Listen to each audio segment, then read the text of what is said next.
right, it's time. So if you're in the chat, just give me a quick hey so I know you're watching and making sure everything is working a-okay. Looks like it, maybe. I see some people are in the chat. It doesn't look like all of them are showing up, so I'm just gonna restart my chat really quick because it seems to be an ongoing thing lately. There we go. See if we get all of them in here. Yep, all the channels are in there now. Cool. So just before we get started, it's right at 9 o'clock. I'm probably gonna wait about 5 minutes or so.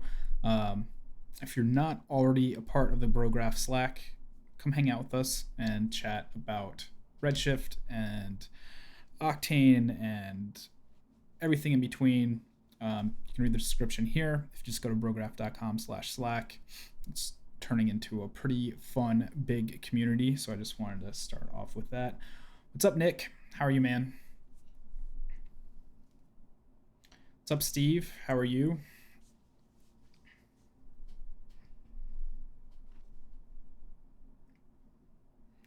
Michael, what's up, dude? Cool. Getting some interactive people tonight. So yeah, we're gonna take a look at the tutorial I released earlier this week, just how to get started with hooking up textures. I do have like an addendum that I need to make to the tutorial. I forgot one thing and learned another thing, so I just need to make a couple quick notes on that. If you've already watched that tutorial, 2 a.m. Man, screw that. Ugh. Let's see, 2 a.m. Are you in the UK? That seems about like UK time, right?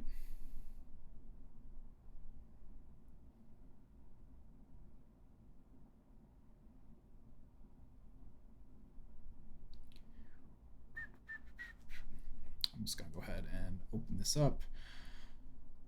And this is just a hair experiment I was doing earlier. No. Yes, I can save that. Save that, sure.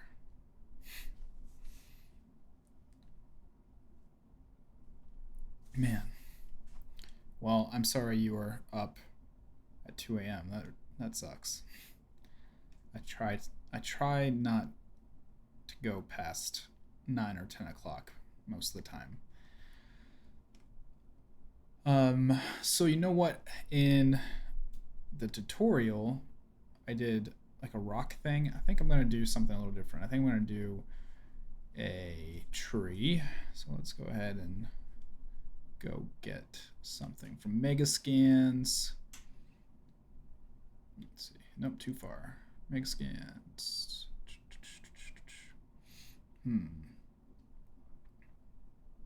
Wood tree. We can do this. Please play along, hard drive. So yeah, as I was saying in the beginning, I learned something more about roughness maps since the tutorial came out, because there's been so many comments and people interacting. So I'm gonna go over that too, but most of it's gonna be the same, just a couple little addendums to the initial tutorial. Yeah, we'll start with this. It's gonna be big file. That's all right. Let this load up. It's probably a ton of polys. That's not too bad. All right, so we've got this tree in here. It's looking pretty fun.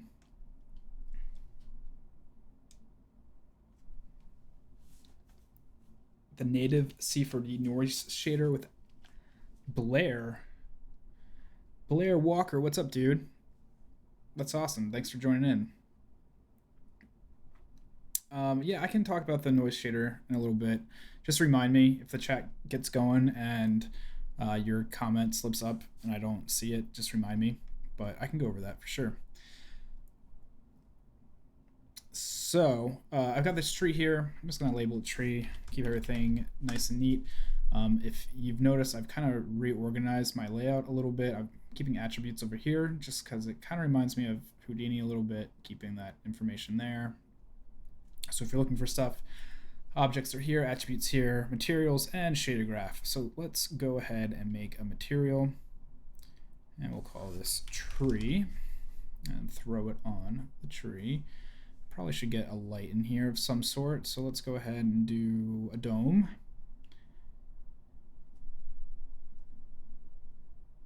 And I'm going to use the new Manhattan Nights lights because these things are awesome. Go buy them.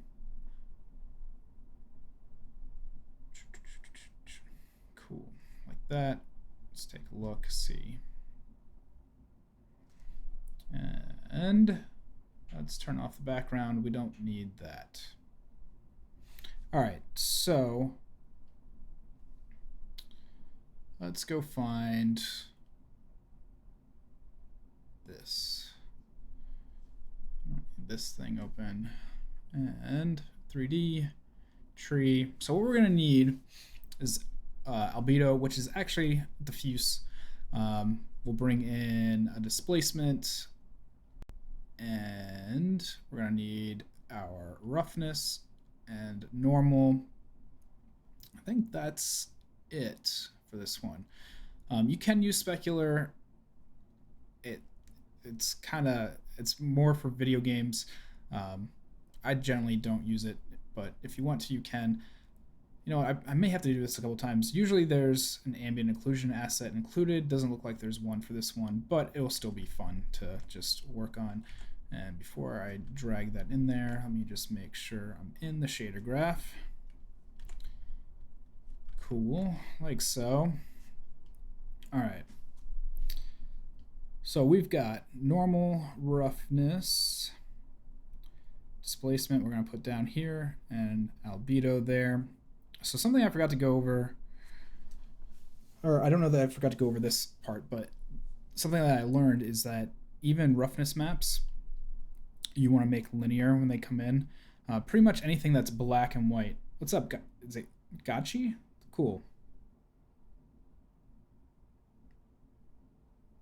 I'm not running the bump just because it's doesn't seem worth it. Like a normal map has more detail usually than a bump map, so it's just not really worth it. So I forgot to say this for the roughness, and I think I covered it for normal and displacement, but a roughness map also needs to be linear, and so the way you do that is add this.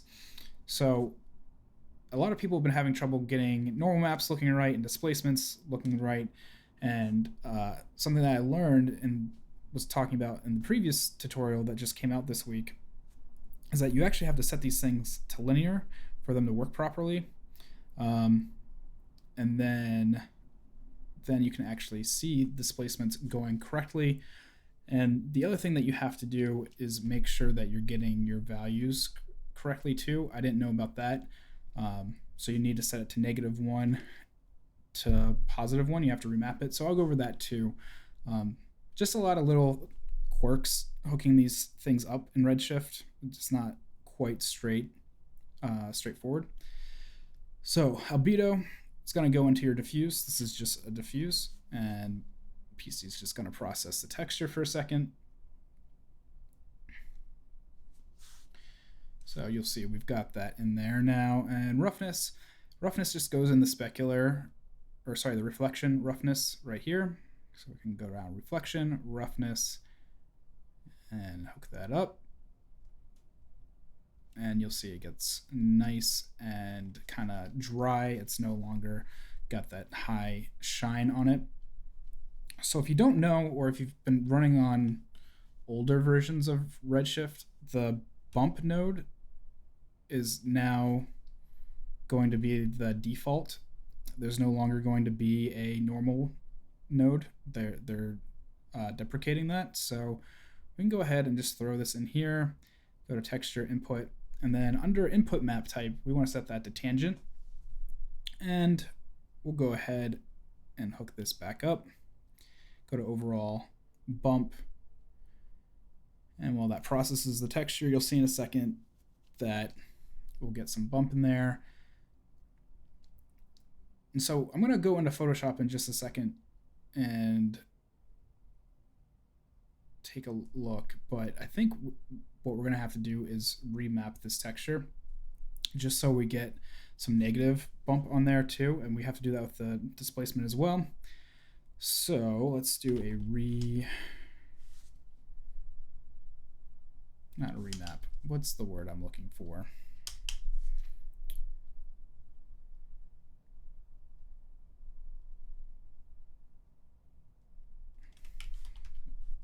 Not constant. Oh man, losing my mind tonight already. Volume, lights, utilities. I'm pretty certain it's in utilities. And not the ramp. Why am I blanking on this? As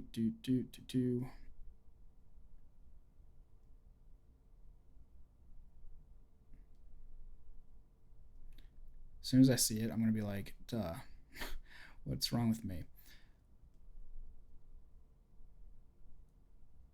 Change range, duh. There we go. Remap, change range. Just having a moment. So, all right. So what we're going to do, you'll see, is old range 1, old range 1. So actually, you know what? I want clamp, don't I? Is it clamp? No. I don't think this is actually the node that I want. I really want...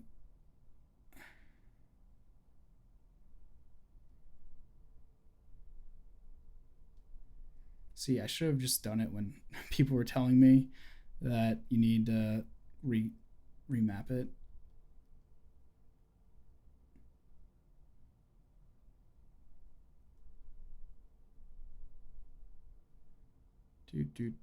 Math. No. It's not going to be any of these. Definitely not vector. All right, we'll try it like this. This does, I guess you can go, yeah, you can't go to -1. I'll worry about that in a minute. Hopefully if I don't think about it, it will come back to me, the node that I need to grab, because that's obnoxious. All right, come on. Process your texture, there we go. All right, so for displacement, we need to make sure we have a displacement or a Redshift tagged on and enable displacement. So what we're going to do is go into geometry, and because it's a high poly mesh, I don't think we really need to mess with the tessellation, but we'll try this, and then if we need to raise it up and subdivide some more, we can do that. So a lot of people will hook this up and then start cranking on displacement, and that's not actually right. And if you're one of those people, then this will probably help you out. So hook up our displacement into here, and we're going to pipe it into displacement on the output. It's going to process for a second. And you'll see on this tree that it will start to displace, but it's not going to be proper. And this is where the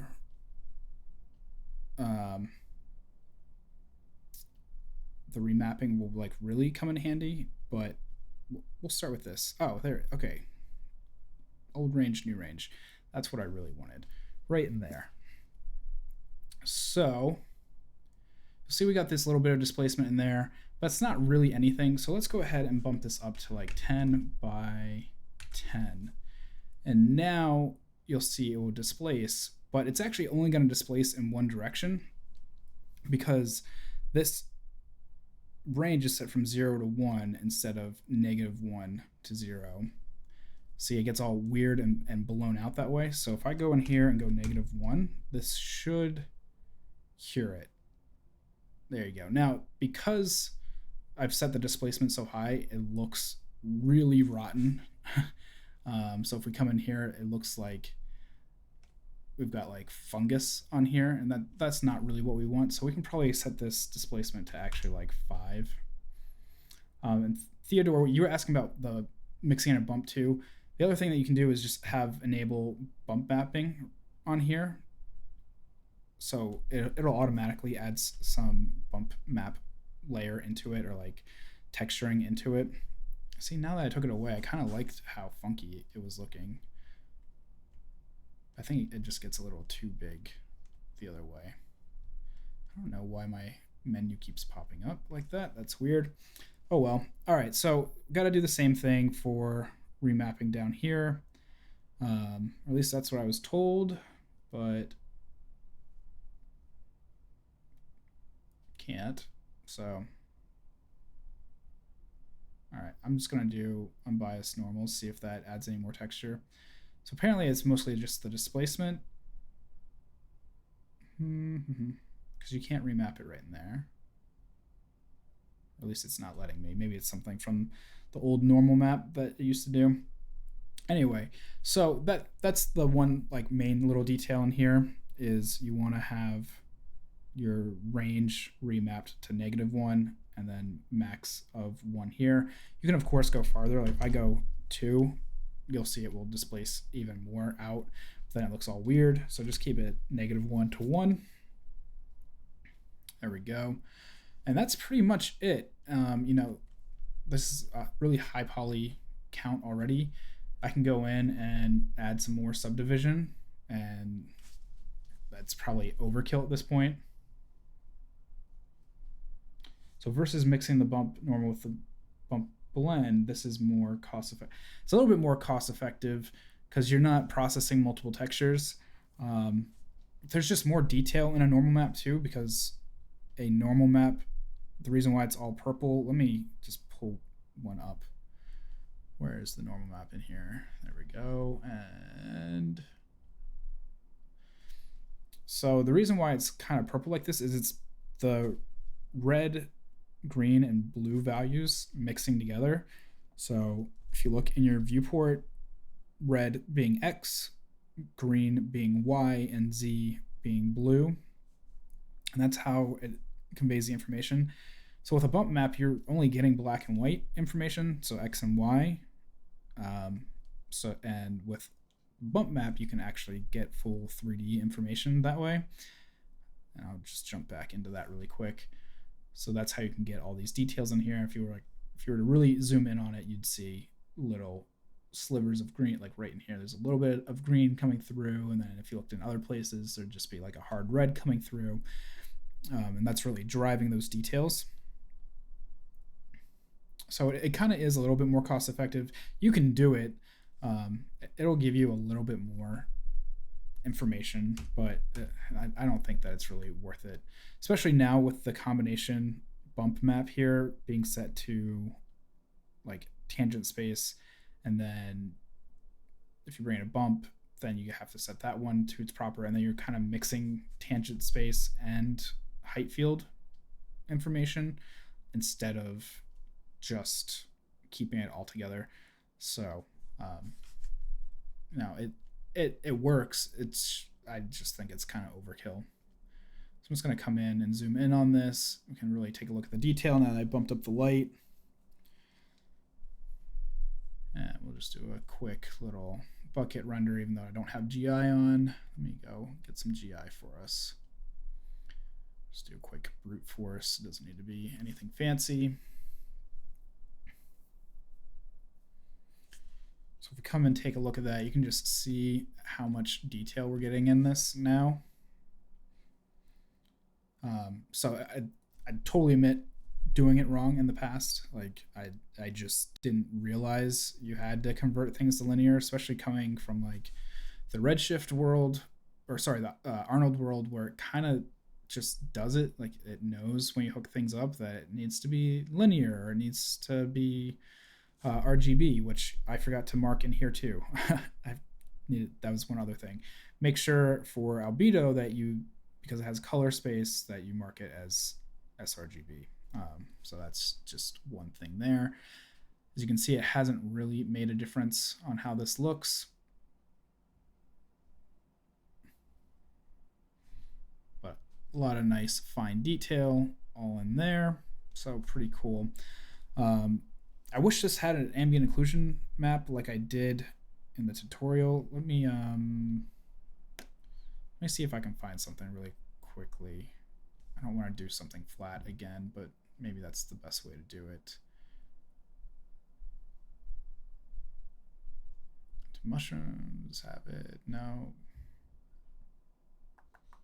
Maybe a log will. No, that's all right. But that's all right. You guys get the idea. So does anyone's Redshift crash when you load render view out? Yeah, that's on the forum. If you go check out the forum, I've been reporting it. So I have an issue now when I start up Redshift that if I go right into the render view, it'll lock up and the whole thing will turn white. So I have to like open Redshift or open Cinema, pause for a moment, open the IPR, pause for a moment, and then open the render view. It's been happening since 2.5.53 and every version since. And I've been submitting files to Costas and trying to get it handled. There's quite a few people on there, so it's a known issue. All right, so up top, somebody was asking about something. So run through using C4D native noise shader without getting seams. I think I might be able to figure that out. Let's take a look. I'm gonna just close this out. Don't need to save it. Turn off bucket. So let's get a sphere in here. Apparently my viewport likes to blink black now. Really hope that's not like a SP2 thing. I haven't noticed that before. Cool. This is fun. So material, and we'll throw it on here. My mic is super low. Oh, you know what? I didn't turn it up all the way. How about now? Is that better? Sorry about that. When I had the loading screen on before, the intro screen, I had my mic turned down. So hopefully that should help. I only turned it up about halfway. Sorry. Cool. So for seams with a normal Redshift texture. All right. So let's go in here. We're going to do, or not normal Redshift, normal Cinema 4D. So C4D, let's grab this shader here. The way we hook it up is you have to plug it into a texture. So I'm going to go ahead and pipe this into here, general image, text 0, hook this in to our diffuse color. So you are welcome. Thanks for joining. So one thing you want to do to start is make sure you've got your texture size much bigger. So I'm going to do 1024 by 1024. I'm going to set this to 16-bit. The way this works and Redshift handles Cinema 4D textures is it bakes it out. So when you connect it into the texture node, it's actually saving out a .tx file, the Redshift texture file. And let's just do noise. That's what you said, right? A noise. Without a seam. So here we go with noise, and it's pretty fast. I mean, I think it makes a big difference on final render time when you're just previewing. It doesn't seem to make that big of a deal, but final render definitely seems to. All right, so I've got that going. Why don't I go ahead and do like 48 segments, kind of smooth this out. So right there is where you're talking about with this seam. So just like any other texture, you can now add this into a triplanar. So we can just throw that in there. What a triplanar is going to do is just overlap the image with itself to help remove seams. You can see it's still kind of causing seams. And this is a known issue too. There's like a weird scaling thing. So you have to use a divide, and Merck, if you guys know who Merck is, Merck Wilson, figured this out. If you use a divide and put it into the scale here, it'll actually scale things properly. So we set the second input to 100, and this first one we can just go to 1, and Then we can start to adjust. You can see we still get that seam. It should be blending a little bit more. I'm surprised it's not blending better. Who asked this question? Let me go back and look. Michael, if you're still watching, is this the issue that you're having with the texture? Because I honestly never use the C4D shader. So let me just try. Whoop, I want it on X, Y, and Z. Don't disconnect. All right, I'm gonna pause that for a second because it's freaking out apparently. Zoom in a little bit. Okay, X, got it on Y and Z. Cool. Scale down here. All right, let's try again. Still, why? Oh man. Michael, you asked, is this what's happening to you? I'm gonna turn off wrap. Nope, that did not make it happy. Try world space, see if that does anything different.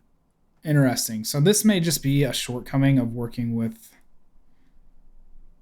a normal Cinema 4D material, because that's really obnoxious. Because right here, these should be blending right in there. All right, so more stuff to report on the forum. That's really obnoxious because it actually seems like it's making it worse to go in with a triplanar, which that doesn't make sense. It should make it better. So there's our seam there. Let me just turn off the wrap, see what happens.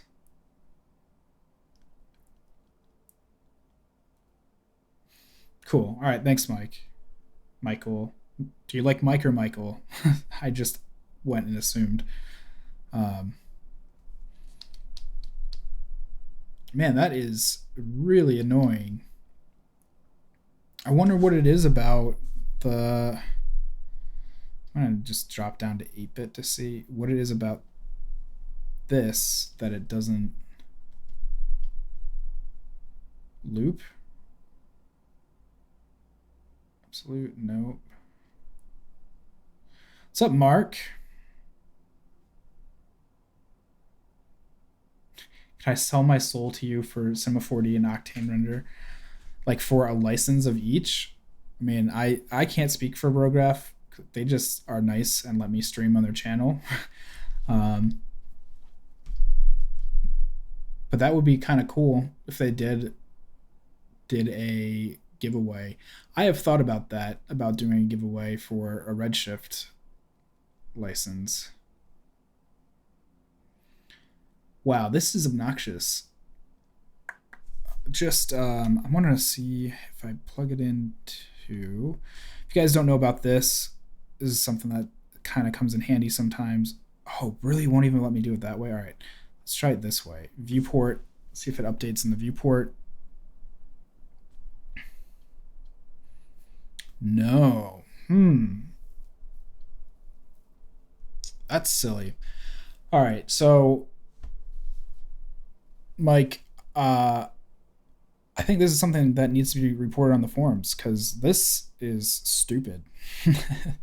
I'm sorry that you're going through this. This should really work. Like there shouldn't really be anything that prevents it from being seamless, especially with the triplanar. And the triplanar should definitely not make it worse. So, man. Dude, just buy a copy. Especially like if you have 5 days to get it for $380. Yeah, if you're watching this and you don't own a license, or actually I'm gonna take a small poll. I wish I had the YouTube channels up and I can do a poll, but who in the channel has a license, is thinking about getting a license, or doesn't have a license. Because this week, right now, it's on sale for $400, but if you buy it through Tool Farm, you can get it for $380. You don't have $380 to spend on it. Well, I guess you have to save up to get it. But for that's pretty awesome considering what Arnold costs, and then I guess Octane has its subscription model, so it's a little bit cheaper. But Mark, you're about to start this awesome new job. Uh, the sale is on until the 20th, so that is what? Let's see. Next Tuesday. You've downloaded the demo, Michael. Cool. Yeah, the demo is always a few versions behind too. So if anyone's using the demo and if anyone's watching and using the demo, I am on version 2.5.58, I think. Let me check. I was using the experimental build. That seems pretty solid. I'm excited for that. Let's say 2.5.58.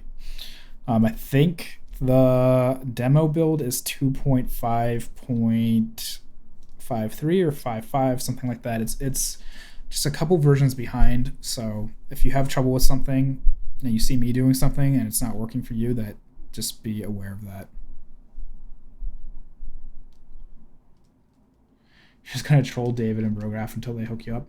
Well, I mean, if you want a C4D license, if you can prove that you're a student, or not even a student, but just not going to use it for commercial work and want to learn the software, they have ways of getting licenses to people.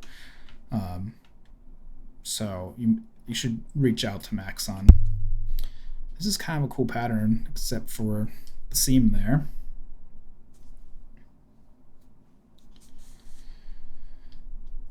So let's see. I'm going to scroll back up, see if I missed any other questions. Crashing one makes sense. Cool. Man, we're already half hour into this. That's craziness.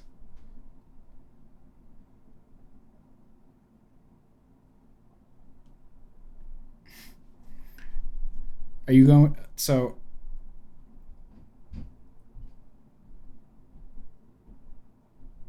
yeah, I mean, that's how I started. I started as a student, and then it rolled over to a non-commercial license, and then when I could afford it, I just bought it.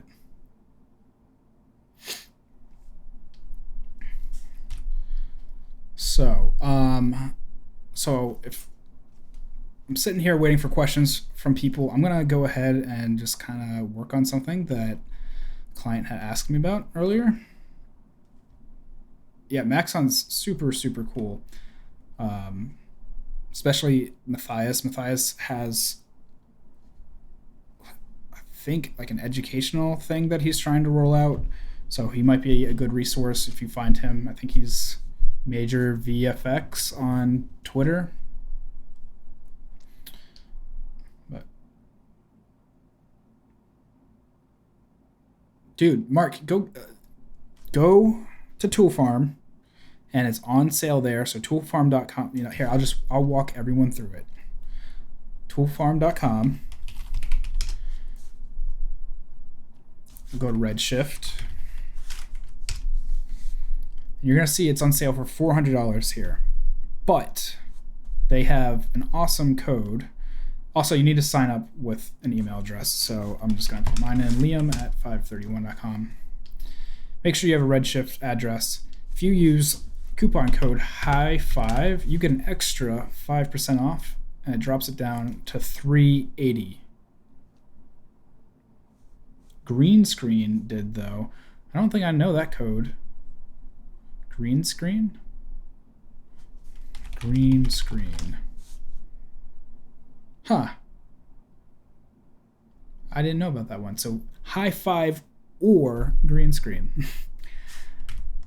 All right, so IES lights. Do I ever use them? I do know how to use them. I don't ever use them. I'm trying to figure out if it's worthwhile to go that route.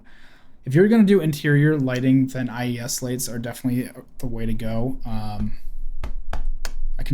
I'll use one in this scene if you want. IES, because I've got some. They're generally free if you just do a search for them. I think in here, IES, yeah, I've got some. Let's do umbrella, sure. Umbrella.ies. So there we go. And now I've got an umbrella light here. And I can bring that up. So yeah, the nice thing about them is they're really accurate. I just never think about it. But if you're going to do any kind of ArcViz rendering or things like that, totally useful. And you can, most manufacturers hand them out for free. So like here, we'll do a star one. And it's super focused, so I have to get really close for it to even show up. Maybe like 50. There we go. So it's almost like a sexy spotlight almost, because that fall off's really cool. What else do we have while we're talking about IES? Pair. Okay. Whoa. That's bright. There we go. Ooh, that's got really nice fall off. So, I mean, I guess they're worth it. You know, I definitely, like I said, interiors. Now that I'm seeing how it falls off on here, that's making some pretty sexy lighting. Maybe I'll just continue with that. So I had a client reach out to me earlier today and ask if I could do like a hair thing, or it's not actually a hair thing, it's like for a brush. So I was trying to figure out the best way to go about that. I was thinking, man, I could probably just use some hair and make a brush. So something like this. I'm gonna add a couple more lights and rotate this around. The bad thing about using IES is it doesn't have the handles that I've become accustomed to, especially now that I haven't used Octane in, God, like, well, I mean, I use Octane still for lights. It kind of sucks because you can't really see where you're pointing them, but you can see that it handles hair very well in Redshift. So I was thinking, how can I go about making like a brush, like hair brush. Let me see if I can show an example. They wanted like a macro shot of something that looked like this. So I was thinking, how can you go about that? And you can probably do it by having like circles like I'm doing, and then scattering those circles or multiplying them. More, no, setting tools, there it is. Large. See if there's another reference image that we can start messing around with. There we go, something like this. This is kind of how they referenced it, but it was like a little bit more jaggy. So I was thinking, now hair's probably the best way to go about it. I don't need that many. Gonna keep it dynamic but rigid. Count can probably be like 50. No, okay, maybe like 500. If I do 50, maybe it needs to be a lot tighter. Let's tighten this up. Make it really tight like that. Get some bristles in there. I'm gonna pause that, hit play, see if it falls over. Nope, good, the rigid's working. So let's go ahead and throw a hair material on here, just for giggles. And so Redshift will read the hair stuff in here, which is really awesome and useful. So if I want to add some like kink to this, it just does it. It's great. So let's say I want like 30% kink, but I only want like a 5% scale on these. No, maybe I want it the other way around. So like 50% scale, but only on 5%. There we go. It's super cool. And it's not doing anything in the viewport. Oh man, did I just crash something? You guys still streaming? Looks like I'm still streaming, just Chrome went down. Nope, Chrome's still up. That's weird. I don't know why that just happened. My second monitor went blank for a second. Boom. It's free. It is not free. There's like a couple hacked versions that you could say are free, but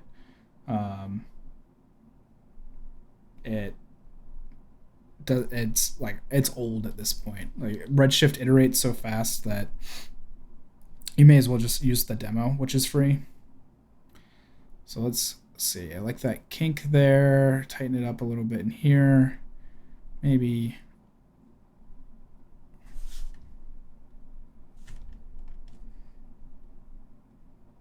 I guess I'll leave it at that. Density. No.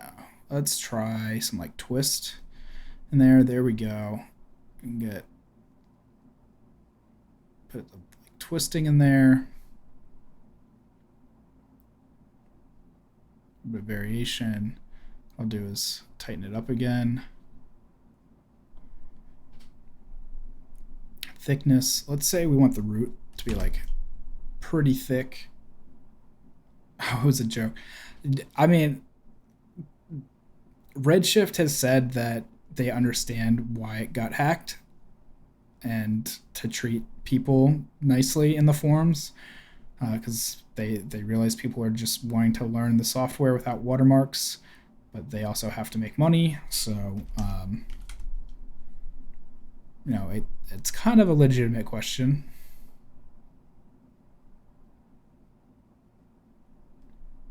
So let's see. We can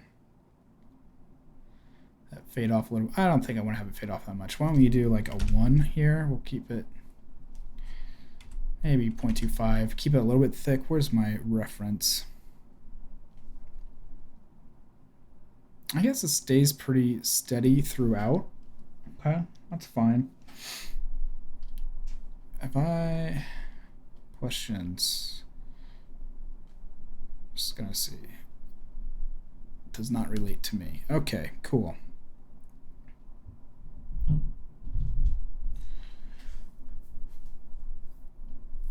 So now that we've got that all set,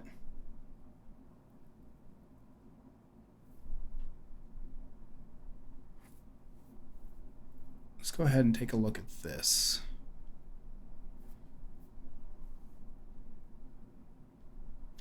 So it's not really pulling in the color the way that I would expect it to.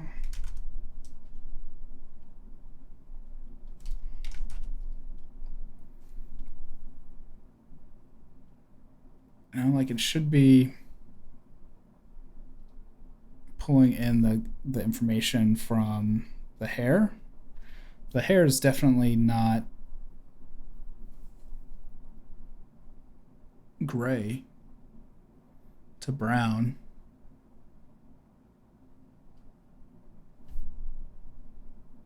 Not really. Well, that's good. I mean, that's how I started back in the 90s, was pirated software. So it's the specular's too much. That's what's killing it. Okay. So it's kind of understandable that people do it, especially in the 90s when you didn't have subscription models and cheap.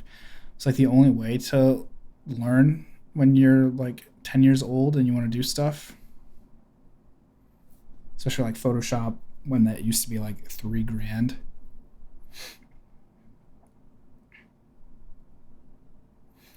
I really don't like this whole like viewport flickering thing. That's really obnoxious. I'm hoping it's because I'm streaming.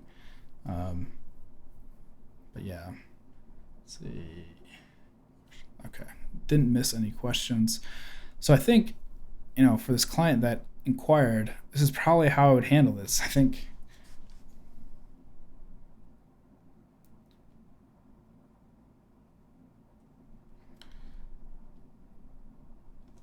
that's how a lot of people start. It seems like they are into video and videography or video editing, and then they want to start doing motion design. They either break into After Effects or Cinema 4D.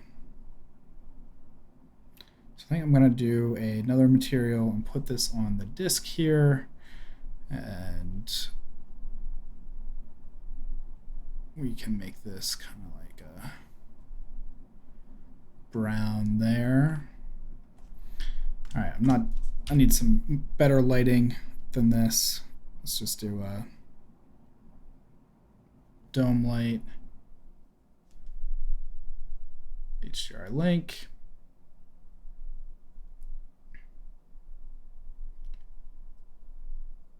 Cool. Turn off the background again. Something like that. What graph? I have two 1080 Ti's. I definitely recommend a 3-card setup. I used to have 3 980 Ti's, and it was great because I could turn off one for my monitors and still render really quickly. But because of just like all the crypto crap that's going on, and not being able to find a card for under $1,000, I just haven't added a 3rd card. How much RAM do I have? I have 64 gigs.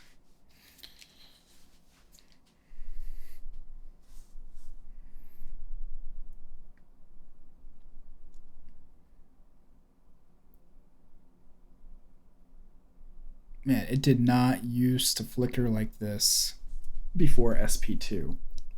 So Service Pack 2, I think, screwing up the viewport a little bit. It's not good.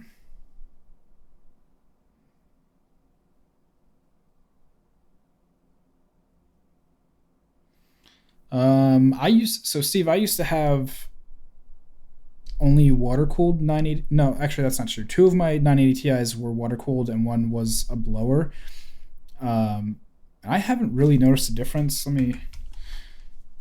So the blower models I have are like based off of Founders Editions. So they blow out the back. They don't have like the fans, and those are the ones that you want.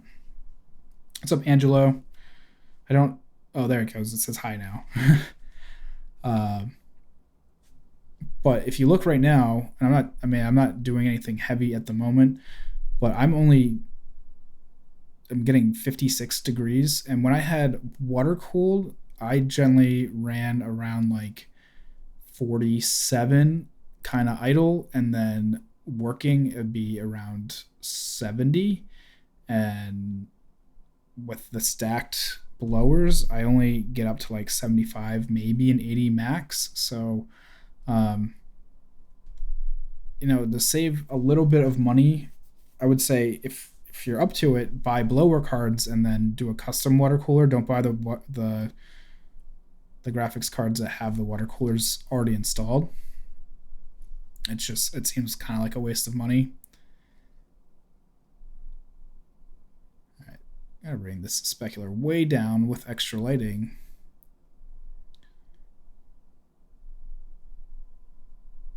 I don't need to do that. Okay, cool.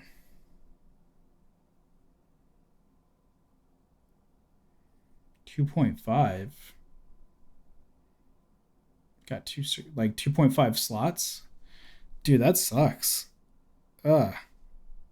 Mine are just 2 slots. Right? I'm thinking about how many PCI slots I have. 1, 2. Yeah, they're just 2 slots.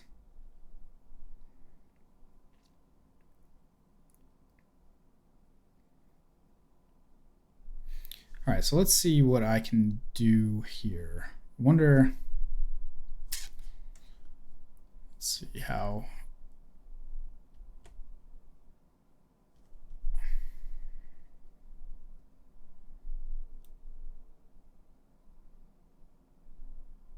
It likes this. So if I go into cloner, will it clone on each one? No.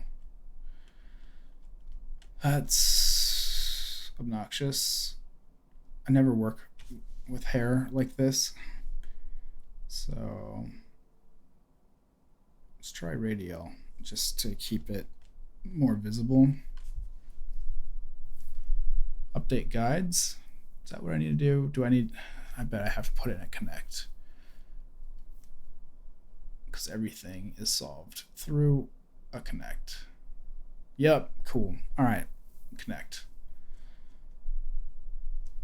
So let's do linear and 0.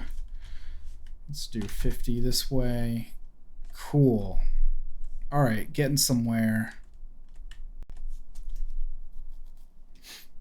Yeah, I think, let me just go to Newegg and see. Asus 1080 Ti. Man, they're so expensive right now. God. I have these right here, and they've been awesome.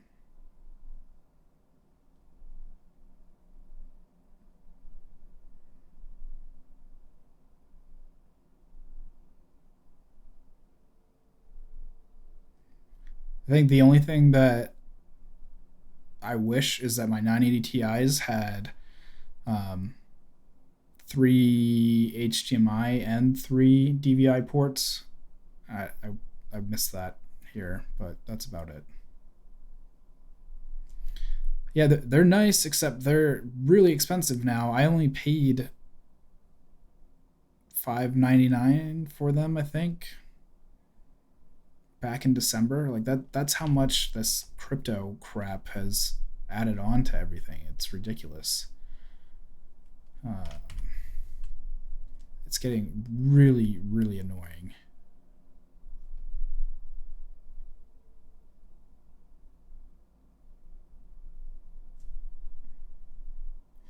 Ooh, I don't, why is it just only allowing 50 hairs total?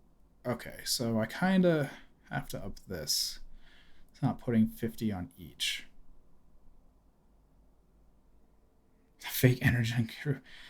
Yeah, I mean, I've done some of the mining with like NiceHash and some other stuff, and it's pretty cool to make pretty decent money if you're doing it every day. But I have jobs and like real client work I have to take care of, so it's not really feasible all the time for me.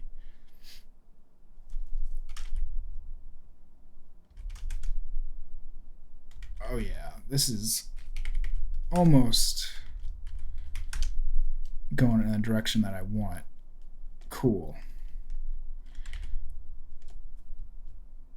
Let's see, where are those hairbrush reference?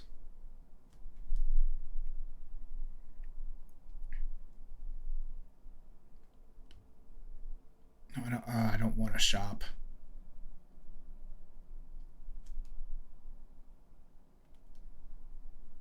Let's see. Yeah, something like that. Can I just gotta take me to the site, of course.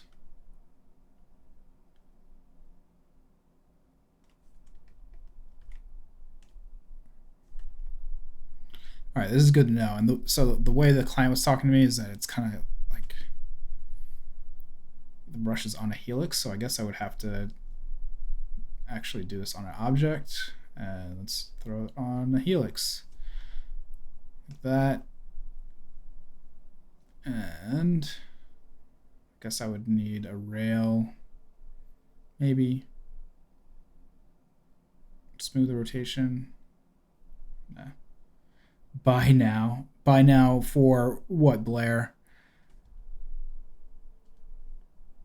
For a card or for cryptocurrencies? I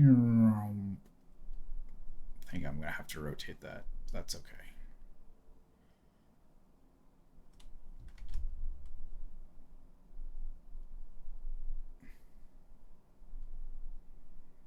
Hairbrush. Yeah, I could use a hairbrush right now. I've been wearing this hat all day.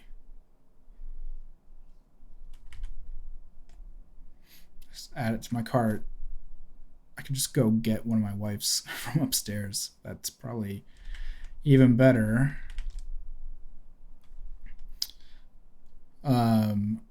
Since Blair's in the chat and I already talked about Brograph's Slack, if you don't know, Blair Walker hosts a podcast called Pro Video Podcast. It's awesome. I think it's weekly, right, Blair? All I know is I listen to it as soon as it comes on, and but they've got an awesome Slack channel as well. You can see it's broken into all these categories. So if you guys are looking for places to ask questions besides just this live stream here, go check out Pro Video and the podcast and their Slack, then Brograph as well. But lots of solid content from Blair and his podcasts, and just so many sources lately. So props to Blair.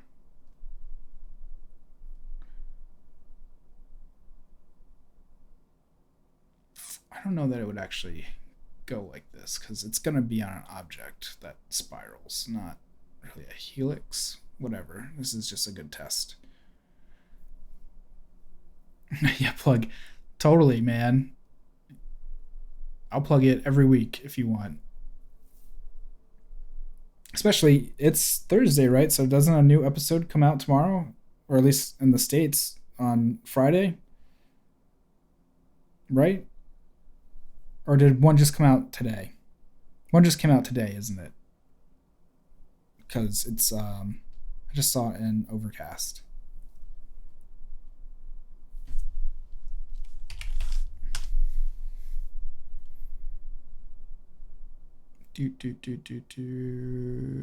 Yeah. So it came out today.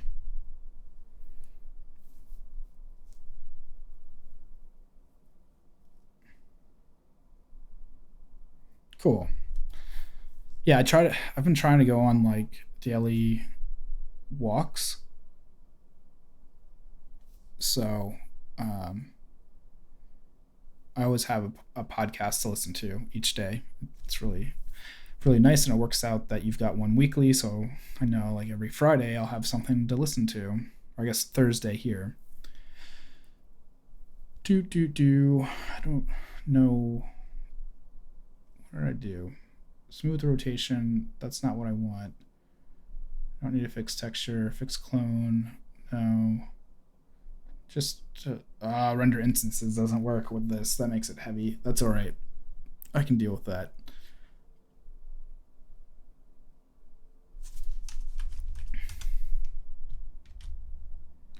That's weird. Why does the hair kind of still go in that direction? 90. If I rotate it, is it... Do I need to update the hair? Guides, update guide. I gotta update the guides. Okay, that's all right. Just need to be aware of that. All right, cool. Good to know. So I'll do negative 90.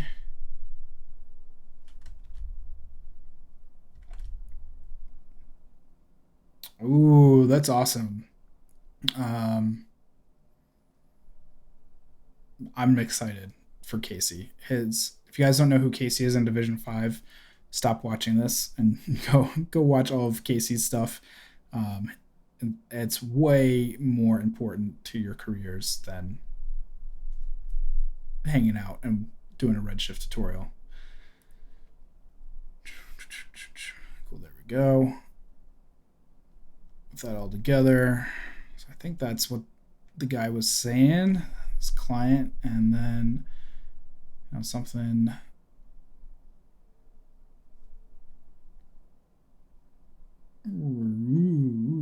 kind of like that.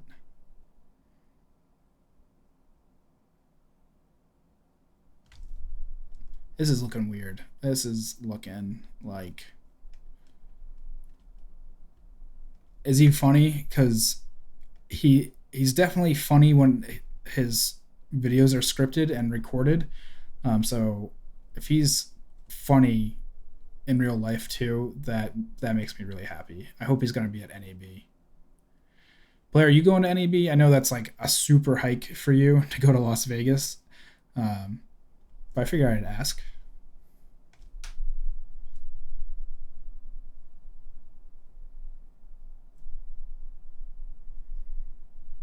Oh, so it doesn't really update, even though I've why didn't that update? Hold on, that doesn't make sense. X, Y, Z, update guides. All right, I'm gonna go back to this the way it was. Update guide. I broke it. I broke it somehow. I have it going that way and it's not. Maybe in time if I get sponsors. I hear ya. If I can ever get Maxon to pay for me to speak somewhere, I'm gonna definitely get them to get me to come speak over your way.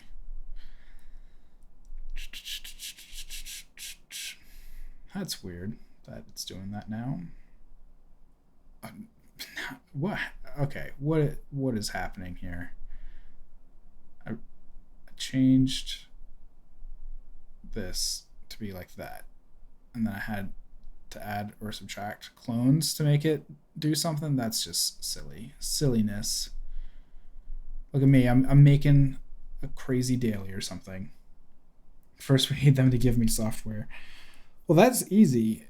That's the easy part, software, because once they make it, they're really just kind of selling it to people and giving one away here and there, or giving somebody a license to learn it. That's all part of the business. So I think that's the easy part. Getting them to have send me somewhere. That's really challenging.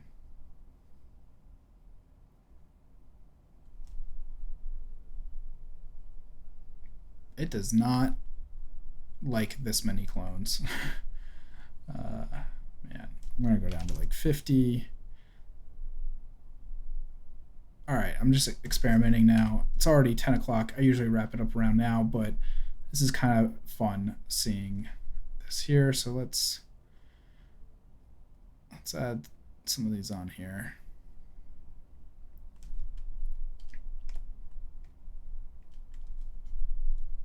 It's no hair anymore.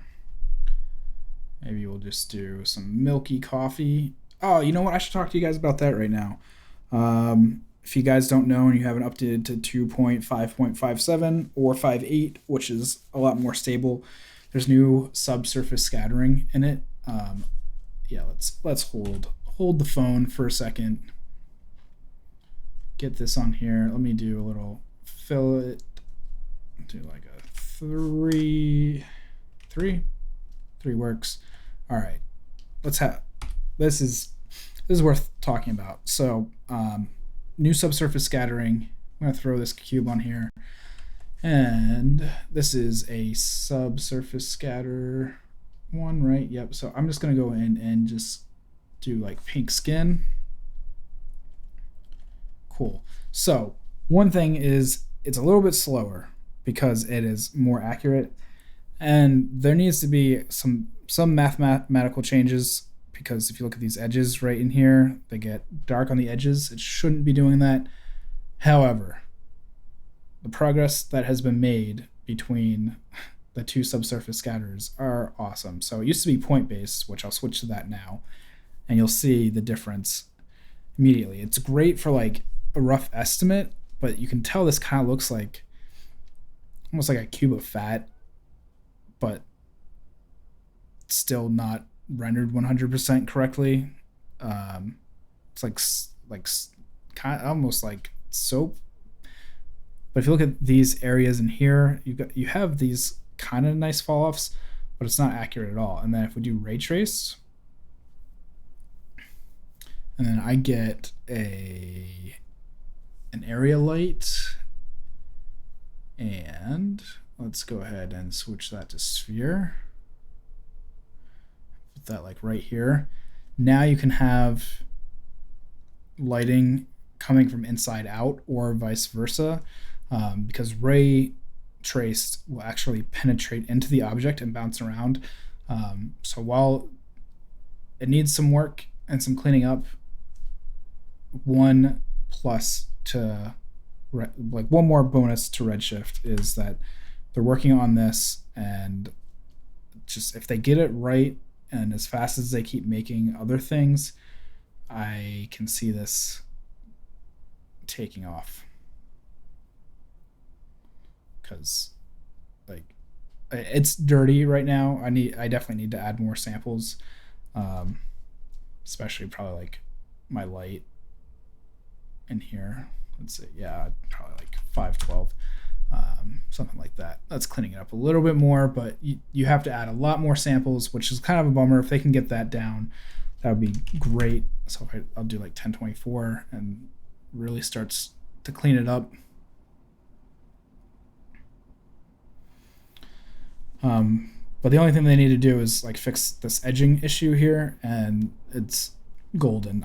I'm super excited for that. Like ketchup, let's just add ketchup in here. Outside of the hard edges, it's just awesome. Potato, which is more like weirdness, which I guess that's how a potato actually looks when you put light through it. What else? We got whole milk. I think this area light's blown it out a bit. What's this at? Yeah, this is probably blown it out too. There we go.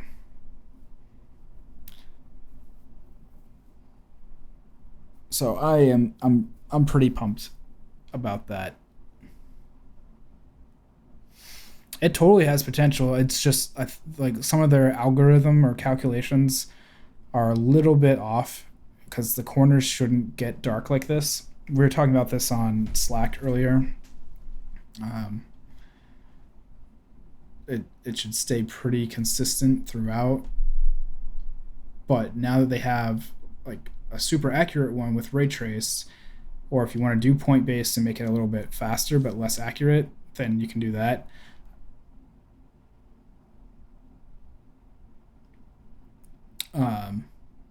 It almost seems like they need to combine the two, like have point based for the outside and ray traced for the rest, and then maybe that will fix it.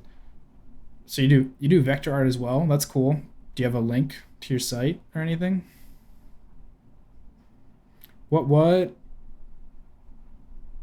is this, Matt or Dave? I don't want single scattering.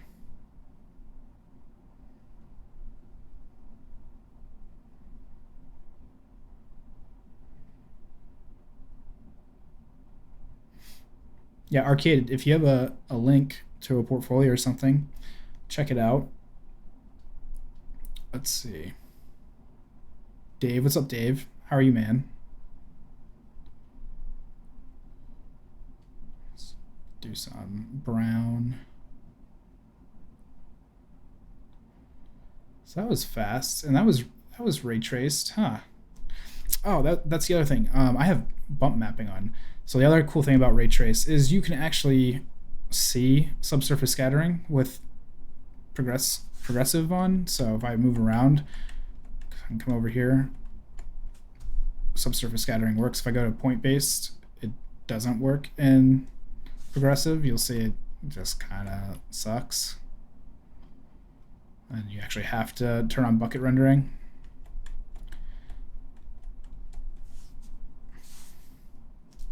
.3D tracking. I hope it's for something fun.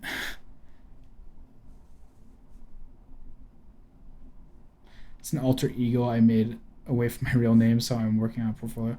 Well, that's cool. I have a bachelor's in graphic design, so I know all about vector art. What's up, Carlos? Thanks for joining. I'm about to roll out of here in a couple minutes. So yeah.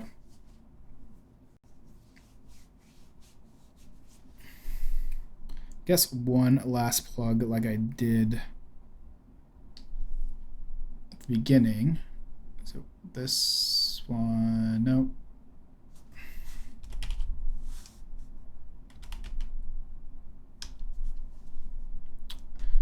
So one last plug before I roll out of here. Go check out rograph.com/Slack and come hang out with us and ask questions. Do I have, well, I myself have a Twitter. It's @_531. I'm just streaming on the Brograph Twitch page and YouTube and Facebook and wherever else this is streaming. We're just kind of like broadcasting everywhere, and then on Tuesdays or Wednesdays, depending on schedules and things like that, they're doing Octane live as well. So twice a week you're getting some live content, and then on Mondays and Tuesdays I try and put out a Redshift tutorial. It's kind of gotten down to about like one a month. I've just been too busy with work, but new Redshift tutorials are coming out at least once a month. I try and do them I was trying to do them every week. As long as I can keep it at one a month, I'll be happy with that, but I want to get back to one a week. Corona tutorials have been coming out pretty regularly now. Coming out of the holidays, it slowed down. Octane tutorials were coming out from like Raid 0, so, you know, Monday morning the podcast will be live. Sweet. So Monday morning the podcast is going to be recording live, which is awesome. So this will be week 2 of a live podcast. You can come in, see how it's recorded, interact as they're talking about Beeple's People. You can sing along and bring your banjo and have a geode good time. I don't know where I'm going with that, but so that's been really fun. Especially, it's usually in the middle of the day too, which makes it really awesome that you can interact live and take a break from work, or if you're freelance, take a break from writing proposals or whatever, and then talk to these guys, listen to podcasts. It's great. It's kind of like a trifecta effect. So Monday, live podcast. Tuesdays or Wednesdays are usually tutorial releases and live Octane. Thursdays are live Redshift. So it's a whole network of stuff building up. But if you want to learn more about it and interact, come hang out on the Slack. It is poppin'. Like, these are all the channels I'm in. I think there's even some more, but yeah, I'm not even in some of these. So yeah, there's always topics and people to answer questions and do all that. So yeah, if you've been hanging out tonight, thanks so much for joining me and the Brograph channels and everything. I appreciate it. You guys have been coming out every week now for like, I think it's like 6 months now that we've been doing this, and I think there's only been 2 weeks that we haven't streamed. So I appreciate it for everyone who's joined in and become a part of this cool growing Redshift community. All right, guys, thanks so much, and I will talk to you guys soon. See ya.